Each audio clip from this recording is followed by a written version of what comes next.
കുഞ്ഞുങ്ങളോട് കാരുണ്യമില്ലാത്ത, മുതിർന്നവരോട് ബഹുമാനമില്ലാത്ത, ഏത് തറവാട്ടിലും കയറി ചെല്ലാൻ പെർമിഷനുള്ള, ഏത് സ്ഥലത്തും ഏത് സമയത്തും കയറി റൂഹ് പിടിക്കാൻ പെർമിഷൻ അല്ല കൊടുത്തിട്ടുള്ള, ഒരിക്കൽ പോലും ചിരിക്കാത്ത മലക്ക് ഇസ്രായീൽ അലൈഹിസ്സലാം റൂഹ് പിടിക്കാൻ വേണ്ടി വരുന്ന ഒരു രംഗമുണ്ട് പ്രിയപ്പെട്ട പെങ്ങളെ. അത് ആശുപത്രിയിലാകണമെന്നില്ല, അത് ICUവിലാകണമെന്നില്ല, അത് നിന്റെ വീട്ടിൽ തന്നെ നീ സന്തോഷത്തോടെ ഭർത്താവും ഒത്തു കഴിയുമ്പോൾ, അതല്ലെങ്കിൽ നിന്റെ പറക്കമുറ്റാത്ത പൊന്നുമക്കളെ എടുത്ത് താലോലിക്കുമ്പോൾ, പ്രിയപ്പെട്ട പെങ്ങളെ നിന്റെ അടുക്കൽ വരികയാണ് ഇസ്രായീൽ അലൈഹിസ്സലാം. വന്നുകൊണ്ട് നിന്റെ റൂഹങ്ങ് പിടിക്കാൻ ഒരുങ്ങുമ്പോൾ നിനക്ക് മനസ്സിലായി ഇനി ഒരിക്കലും നിനക്ക് തിരിച്ചു പോകാൻ കഴിയില്ല. നിന്റെ ജീവിതം എന്നേക്കുമായി ഇതാ അവസാനിക്കുകയാണ്. ഇനി നിനക്കൊരു ജീവിതമില്ല, നിന്റെ മരണമാണ് സംഭവിക്കാൻ പോകുന്നത്.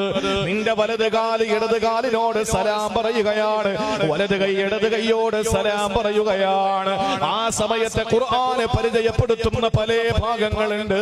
ഒരു മനുഷ്യനെ സംബന്ധിച്ചിടത്തോളം അവന്റെ അടുക്കൽ റൂഹ് പിടിക്കാൻ ഇസ്രായീൽ വരുമ്പോ അവര് പറയുന്ന ഒരു വാക്കാണ്, സഹോദര, ഈ ദുനിയാവിലേക്ക് മടങ്ങി വരാൻ കൊതിക്കുന്നത് 2024 ജീവിച്ചിരുന്നിട്ട് നീ അമല് ചെയ്തില്ല, 23-ലും 22-ലും 21-ലും 20-ലും 99-ലും നീ ജീവിച്ചിരുന്നല്ലോ, നിനക്ക് നന്നാകണമെന്ന മോഹമില്ല.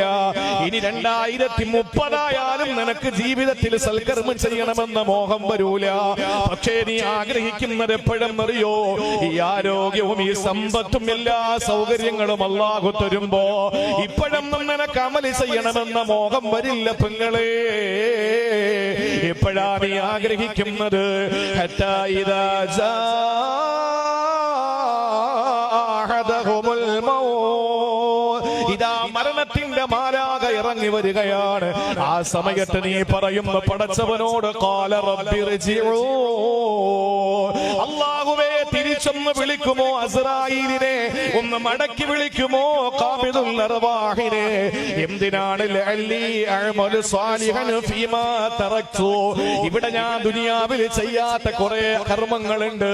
ഒരു വഖത്ത് ഞാൻ നമസ്കരിച്ചിട്ടില്ല അല്ലാ, എന്റെ ഹബീബിന്റെ പേരിൽ ഒരു സ്വലാത്ത് ചൊല്ലാൻ എനിക്ക് കഴിഞ്ഞിട്ടില്ല, എന്റെ പ്രിയപ്പെട്ട മക്കളെ ഞാൻ സന്തോഷിപ്പിച്ചിട്ടില്ല, എന്റെ പള്ളിയിൽ കയറി ഞാനൊന്ന് നമസ്കരിച്ചിട്ടില്ല, ഒരു നോമ്പ് പിടിക്കാൻ എനിക്ക് കഴിഞ്ഞിട്ടില്ല, എന്റെ മദ്രസയുടെ പണി നടക്കുമ്പോ അതല്ലെങ്കിൽ അതിന്റെ മുറ്റത്ത് ഇന്റർലോക്ക് ഇടുമ്പോ ഒരു രൂപ കൊടുക്കാൻ എനിക്ക് സാധിച്ചില്ല അല്ലാ.